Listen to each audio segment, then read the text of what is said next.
What's up, podcast fans? It's your buddy Adam, the PhD, the previously heavy dude, and this is a very special episode of the Million Pound Mission podcast. We're going to get to listen in as I do a one-on-one coaching session with one of my clients for my Transformation ReBoot program. And we're going to dive deep into the transformation danger zones and come out the other side with a clear action step to take so that they can continue making progress towards those awesome goals that they've set for themselves. Now, don't forget that right now, registration is open through the end of July, where you can do a free 10-day trial of the Transformation ReBoot program and reclaim control over your transformation. Now, let's dive into the episode. All right, Lindsay, welcome to your hot seat. What would you like to focus on today? Well, I sent you a pretty long email with the results of all of my calorie and macro tracking. I put together the averages and my observations. So I guess I'd just like to get your thoughts on that. Yeah. First off, way to go. Like, I know that wasn't something that you were super psyched about doing. I hate tracking calories and macros. I hate it. But you did it. But I did it. Yes. Yeah. And I mean, you definitely earned another notch of respect in my book for doing that, because I know that you weren't really psyched about it, because it was, as a coach, this gives me more data to work with. Exactly. Like, okay, yeah. I can understand you a little bit better. I can understand the patterns that we're dealing with a little bit better. Right. So a couple of thoughts. You did calories in. You also track calories burned, and I know that's a frustration point for you in the past of, oh, I consume this many and I burn this many. Why I'm burning more than I consume? Why is my weight going up? I'm upset about this, and it works on you. So calories in, we can be fairly accurate with. It's not like 100%, but we can be pretty accurate with. What are you using to track calorie burn? Is it like Fitbit? Or Fitbit with a heart rate monitor on it. So I know it's probably not totally accurate. It's hugely inaccurate. Like I've had some people say it's like 30% accurate or lower. Yeah. So I wouldn't put all like your fitness hopes and dreams based off of how many calories you're burning, and then be like, and I know that's not thanks to listening to your podcast plus several others, like I know that calories burned really, like running steady state cardio might burn more calories than weight training, but the weight training is probably a lot more beneficial. Yeah. So I know even if it was accurate, it's not really giving the whole picture. Yeah. So I think that's one suggestion, is like not just kind of flipping that mindset and not being like, well, I burned more than I lost, I should automatically lose weight. This may be another one of those Adam and Lindsay moments where like Adam says something and Lindsay isn't so psyched about it. I would really, in a perfect world scenario, I would love to see you try carb cycling for a 28-day cycle, which would entail, a higher carb day, a moderate carb day, a lower carb day, just cycling through day 1, day 2, day 3, day 1, day 2, day 3, day 1, day 2, day 3. I think your body would respond really well to that. I think it might help with some of the like the weekend craving situations. We could even line it up so that your higher carb days, like it doesn't necessarily have to be day 1, day 2, day 3. We can have like 3 high carb days, 2 low carb days, 2 moderate carb days, and make sure your high carb days are on the weekends, so that way we're kind of controlling that situation where the carbs tend to be a little bit higher anyway. Because honestly, worst case scenario is like, okay, you get 50 grams of carbs today. It's a weekend. Well, screw that. I'm having wine, or whatever. So I really like, and I would help you set up like what days would make the most sense to have your low carb versus moderate carb and the high carb, depending on your workouts. I can help you do that. Yeah. Like I really like that idea a lot. I think, and just doing it for 28 days. And again, let's see what happens. Let's see how your body changes. It's a really, like, doing that and doing intermittent fasting are two of the really simple ways to change your body composition. Mm-hmm. I think your body would respond well to it. But again, it would involve tracking for another however long we do this for. So. No, I'm not opposed to that. I guess like my concern is right now, like my weekends are so, like my challenge right now is just getting through the weekend and not eating like 3,000 calories. Yeah.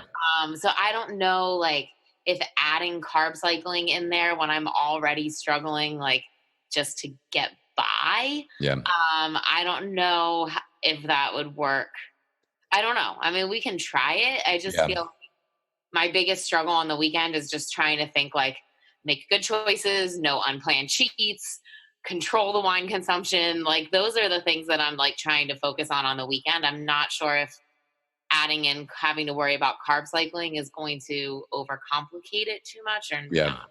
Yeah. Well, I mean, I definitely thought of that. And one of the things I wanted to try to manipulate was you're doing, in my opinion, like too low of calories during the week and then too many Right. calories on the weekend.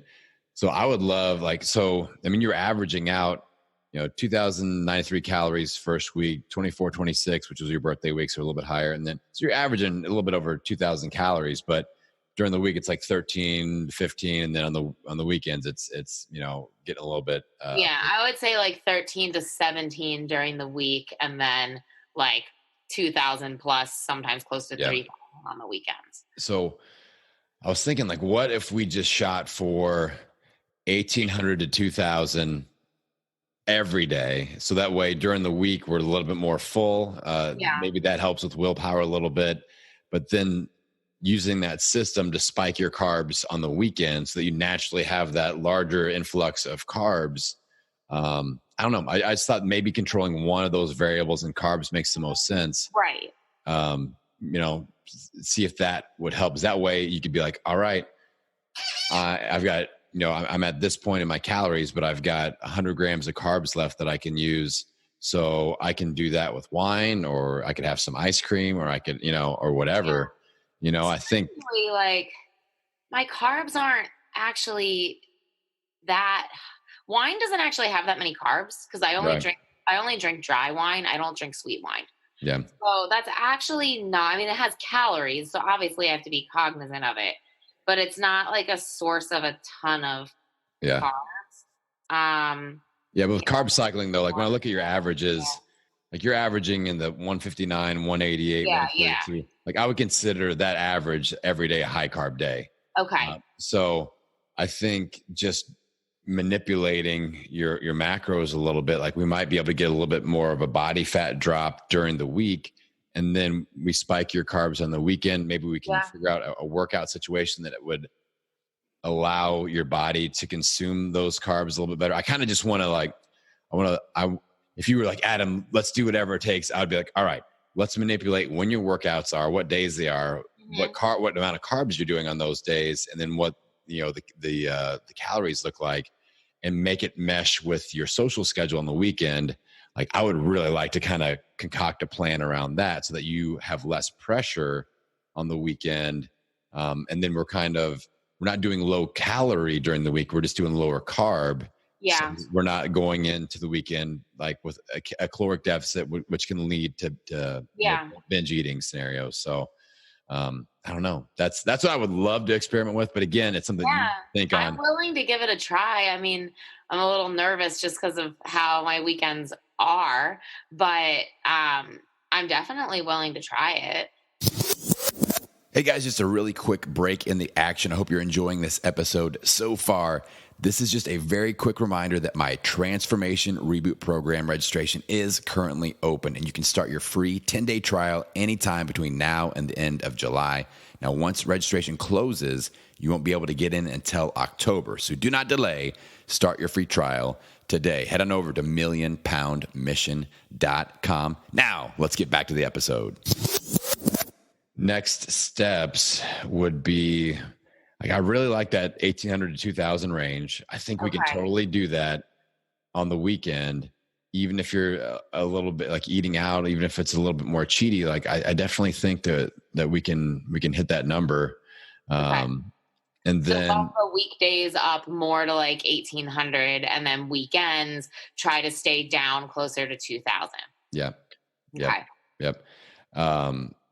And so with the I put a module in the video series for the next 20-day cycle on carb cycling.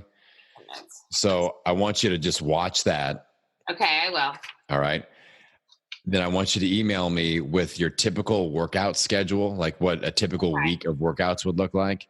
Mm-hmm. Because what I'll do, there's 3 scenarios that I teach in that carb cycling module. One of them is like a day 1, day 2, day 3 rotation. I don't want to use that because I don't think that won't jive with your weekend.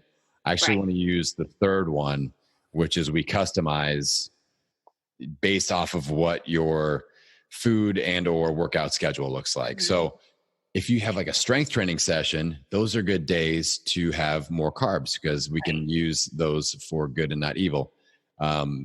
But us just assuming that your weekends are going to be a little more carby, what I would like to do is say, all right, can we find a strength training workout to do on a weekend? And if not, no big deal. But I'm just trying to align all of our different variables together to maximize everything. So normally if like strength training is on Monday, if that's possible to move to a Saturday, then cool, or something like that. So we'll map that out and kind of link everything together as well. I kind of think I have thought of this before, that also is probably one of the challenges that I face, is that the days that I'm eating more on the weekends are the days when I'm not exercising as much. Okay.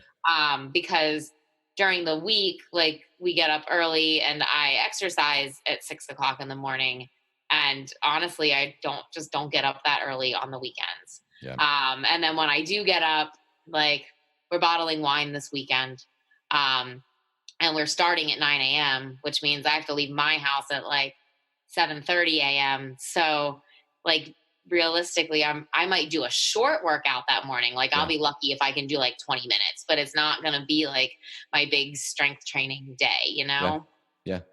And that's okay. I mean, we'll work with it, whatever we got to work with for sure. But maybe just email me with what types of workouts you're doing, like the duration, the intensity, and the typical days that you're doing it on. Okay. And that'll give me something to work with. And basically what I'll do is I'll map out a carb cycling scenario throughout the week of Monday is this, Tuesday is that, Wednesday is that. Mm-hmm. And then we'll try to mesh that with your workouts. And I think I feel good about this. If you're willing to give it a go, I would say give it a go for at least 2 weeks and let's kind of see what happens. See how you feel, see how the workouts are going, see how the weekend situations are going and where the calories are sitting. I think this will at least get us closer to where we want to be, because I'm really aware of I want you to feel happy about your weekend lifestyle too. Mm-hmm. We're going to find that middle road. Like we said last time, your goal is to lose 15 pounds. Maybe we lose 8 or 10 and you're still able to keep the lifestyle points that you want to keep. I would be thrilled with 5 at this point. Okay. Okay. So I this is just another tool that we can pull out of the toolbox and say, all right, and I was actually thinking about you when I decided, I teach one topic each week with this. I'm like, I bet Lindsay would do well with carb cycling. So I'm like, I'm going to teach a whole thing on carb cycling. That's awesome. Thank you. I mean, I definitely will give it a try. I'll take, what would be a low carb day? 50 grams of carbs? 50 and below. Yep. 50 and below. Moderate's usually around 100 to 125. And then high carb, we top out at 150. I think just bringing those down a little bit, that's going to create a positive response. Having overall calories slightly lower will be good, but still at a healthy level. That's not starvation mode. Right. I feel like that could get us a result that we want. And I really want it. Like I said, I want to get you feeling that there's less pressure on the weekends. Oh my God, now I got to really, do something just so far and away from what the reality is. I want a little bit of a bridge there. I think that when I've heard of carb cycling before, that was what I thought is oh, this is too extreme. This is never going to work with my lifestyle. But I think the way that you're explaining it and with you kind of guiding me through it, I can try it for sure. Yeah. And we could even I can get the data from your higher carb days and maybe we're close and it's maybe 200 is the right number, 200 grams or whatever. I feel like that's a variable that we can make where you feel like you can have some ice cream or have, whatever, and your carbs go up a little bit, I feel like, or that pizza. I know you like pizza, So I have to say this 28-day cycle, I've done really well with my cheats. Good. I had a couple where I over cheated, I guess. I had too much. I had more than I wanted to, but the number of cheats is down a lot from last cycles. I think where I get kind of frustrated with the carbs is like, I'm not doing any processed carbs, grains, or added sugar. So I'm like, where are they coming from? Like, I love fruit. So Yeah. I feel like the 50 gram, I mean, I don't have more than like 3 servings a day, but the 50 gram days, I want to be able to have that. So that could be a little bit of a challenge on Yeah. those days, I think. Yeah. And like I said, that's just the low carb day is a tool where you think, all right, my carbs are lower, but now I can increase my fats. So Right. maybe if you want to have like a steak or something, then like that's got Yeah. some fat or some higher fat ground beef burger or something Yeah. like that, Definitely.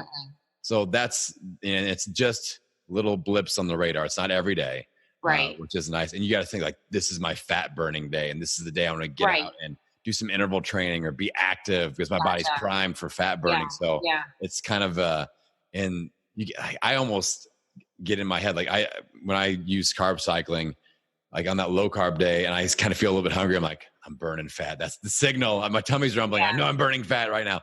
Right. So you can kind of psych yourself up that way too. But the good news is we're not going to cycle your calories. Right. So, I mean, you're going to And have a I nice like steady that. flow there. Yeah. And I feel like, I could do 50 grams of carbs like twice a week. If Yeah. you were like, do 50 grams of carbs every day, I'd be like, no way. But, 2 days a week, I can go 2 days without eating a bunch of fruit, Yep. Yeah. And we'll prime that for the workout days that make the Yeah. most sense. Like I would really like to go to, I think what we may end up shaking out to is 2 low carb days, 2 moderate carb days, 2 high carb days, and probably 1 high carb day. Okay. And let's see what that looks Okay. like. And, we work from there. We just keep tweaking. Like you're doing a really good job of, like I said, you're impressing me with your ability to adapt and be coachable and try something, experiment. We tweak a few things here, we tweak a few things there, but I feel like we're getting closer every 28-day cycle and you're gaining control. And that's huge for me as a coach. Yeah. No, this is great. I'm definitely willing to try that. So I'll watch Awesome. the course and then I will email you like what my typical workout schedule is. And I'm pretty consistent with that. So that's Good. not going to be hard to do. Yeah. Just email me by tomorrow or Thursday morning. Sure. Yeah. That way I can map it out so you can start it next week. Okay. Okay. Cool. Awesome. That's great. Awesome. Thank you All so right. much, Adam. We're on the right track, Lindsay. I appreciate you. I will talk to you soon. All right. Have a good day. Well, hey there. I hope you enjoyed this episode. And if you are ready to reclaim control over your transformation momentum, then it's time to head on over to millionpoundmission.com and start your free 10-day trial of the Transformation ReBoot program today to get full access to our one-on-one hot seat coaching session, just like you heard with this episode. Now, with this program, you're going to get plugged into an amazing system of positive accountability, an incredible community of like-minded people, and you always have a rock-solid game plan to work from. So important, right? Now, speaking of important, momentum is precious, and I want to help you create continuous positive momentum towards your transformation goals starting today. This very moment can change everything for you. Now, registration will be closing at the end of July, and you won't be able to get in again until October when we launch a new group. So head on over to millionpoundmission.com and get all of the program details. Now, remember, the perfect time to reclaim control over your transformation is right now.